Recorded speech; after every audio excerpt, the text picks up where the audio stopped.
बिस्वा तहसील के ब्लॉक सकरन के अंतर्गत ग्राम सभा कमहरिया महरिया में प्रधान पद के चुनाव में मतगणना के दौरान हुई धांधली के आरोप में उप जिलाधिकारी न्यायालय बिस्वा के यहां चुनाव याचिका में पुनः मतगणना के आदेश के बाद बुधवार को तहसीलदार न्यायालय में तहसीलदार बिस्वा तथा एआरओ के निर्देशन में पुनः मतगणना गहमा गहमी के बीच संपन्न हुई। रेणु पत्नी अनिल कुमार को पुनः विजयश्री हासिल हुई।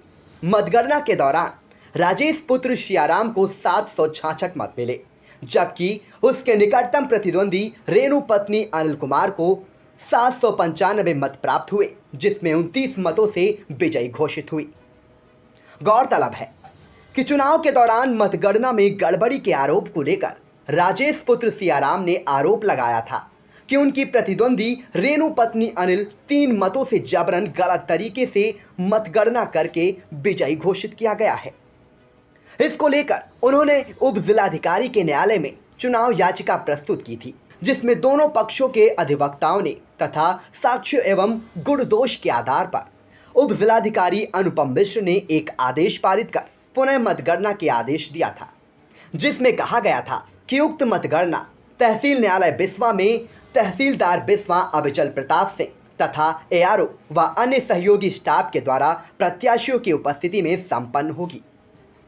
इस आदेश के विरुद्ध राजेश पुत्र सियाराम ने जिला एवं सत्र न्यायाधीश के न्यायालय में एक याचिका दाखिल किया था और उप जिलाधिकारी आदेश को निरस्त करने की याचना भी की थी, परंतु सुनवाई के बाद उक्त याचिका निरस्त कर दी गई और उप जिलाधिकारी बिस्वा का आदेश बहाल रखा गया, जिसके तहत आज मतगणना संपन्न हुई और पुनः चुनाव परिणाम घोषित किया गया।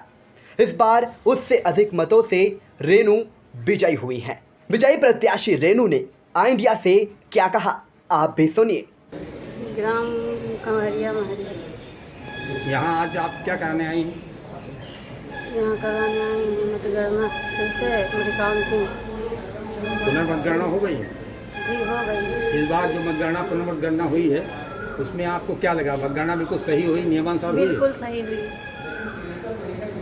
इसमें क्या हुआ? क्या विजय कितने मतों से मिली? क्या 29 मतों से मैं विजय हुई। इसके पहले जब जीती थी तो कितने मतों से जीती थी? 3 मतों से। अच्छा, तो क्या क्या हो गया था जिसके लिए आप ये रोक लगी थी?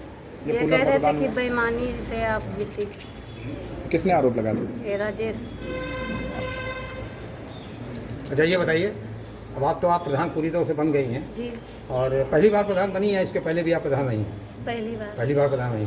अपने गांव के विकास के लिए आप क्या क्या करने का आपने कुछ मन बनाया है? जी बनाया है। क्या क्या करेंगे आप गांव के विकास में?